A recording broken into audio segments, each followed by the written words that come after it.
Learn how to capture attention. My job is to wake people up. Copywriting. I was actually doing some research about this the other day while I was developing my course on Facebook marketing.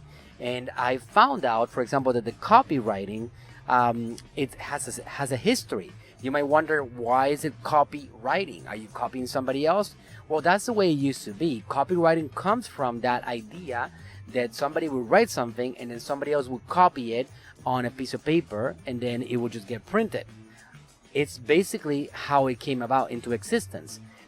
The meaning got radically transformed into being able to write an original idea of something.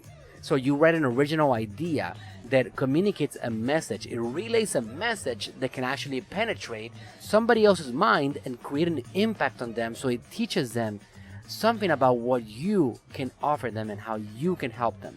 Do you guys know, for example, that the famous authors in this planet, the ones that have done a great job of writing books, the ones that actually have broken records as authors, these guys all have this ability, this unique ability to capture attention by putting themselves in the viewpoint of the reader. They know how to keep them in mystery. They know how to keep them entertained and give them what they're looking for. The same thing applies to writing your Facebook ads. One of the things that I would tell you guys, because I know this is a project, right, and I know it takes time, is that don't make it too long. People do not want to pay attention to you unless you have actually already captured their attention.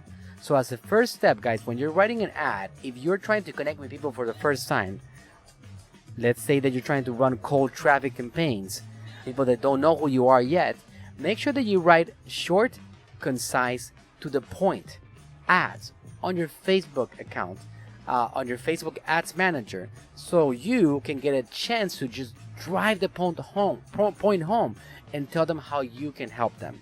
For example, somebody that is actually like overweight. Well, you guys know, if you guys are in that business, that Facebook doesn't like for you, again, because it's all about user experience, right? They don't want to make people feel bad.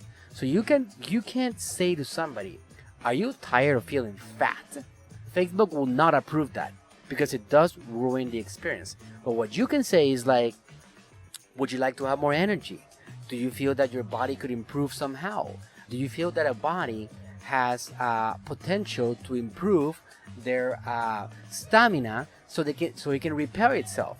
Or you can say something like, this XYZ brand is especially formulated to be able to help a body recover from its difficulties after pregnancy, or whatever it is. So you just position the problem right away and you tell them how you can solve it, and you put yourself in their viewpoint and help them make a decision that might change their lives, whether they want to connect to your brand or not.